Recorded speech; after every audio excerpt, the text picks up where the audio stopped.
या देवी सर्वभूतेषु चन्द्रघण्टारूपेण संस्थिता नमस्तस्यै नमस्तस्यै नमस्तस्यै नमो नमः। नमस्कार दोस्तों, आप सभी का स्वागत है मेरे YouTube चैनल माई वेज में। तो कैसे हैं आप सब, ये बताने के लिए मेरे कमेंट बॉक्स में जय माता दी ज़रूर लिखिए।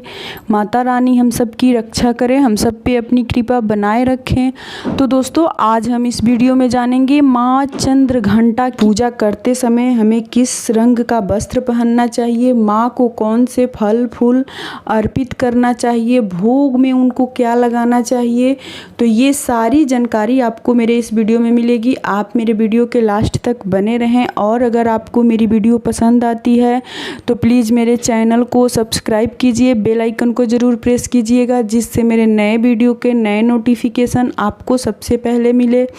तो चलिए शुरू करते हैं।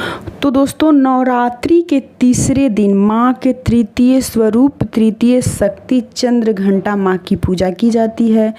तो चंद्रघंटा माँ की पूजा इस बार 9 अक्टूबर दिन शनिवार को करना है। माँ के माथे पर घंटी आकार का अर्ध चंद्रमा विराजमान है, जिसके कारण माँ को चंद्रघंटा नाम से जाना जाता है।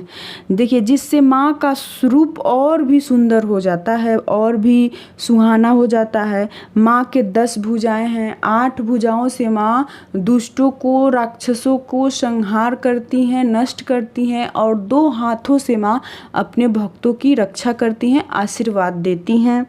माँ चंद्रघंटा की उत्पत्ति असुरों को नष्ट करने के लिए और देवताओं को उनका हक दिलाने के लिए हुआ था। उल्टा माँ असुरों, दुष्टों, राक्षसों का संहार की थी और देवताओं को उनके अत्याचार से मुक्त की थी, मुक्ति दिलाई थी और उनको उनका स्वर्ग दिलाई थी, देवताओं को उनका हक दिलाई थी। जान लेते हैं कि माँ की पूजा विधि क्या है। तो दोस्तों, माँ को पूजा, चंद्रघंटा माँ को पूजा में चमेली का फूल चढ़ाना चाहिए और लाल कलर का सेव, जिसका रंग लाल हो वैसा आप सेव चढ़ाइए। गुड़ अर्पित कीजिए, गाय के दूध या दूध से बनी हुई कोई भी सामग्री माँ को अर्पित कीजिए। और माँ की पूजा करते समय आप घंटी ज़रूर बजाइए।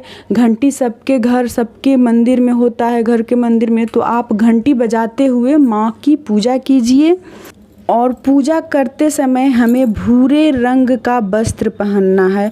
भूरे रंग का वस्त्र पहनकर माँ की पूजा करना है।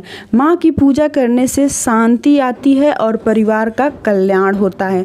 और जो माँ की पूजा, आराधना, उपवास करते हैं वो निर्भय होते हैं, उनको किसी भी प्रकार का डर और भय नहीं लगता है।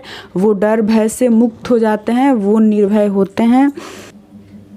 तो दोस्तों, आज के लिए इतना ही, फिर मिलूंगी नेक्स्ट वीडियो में। तब तक के लिए नमस्कार, जय माता दी।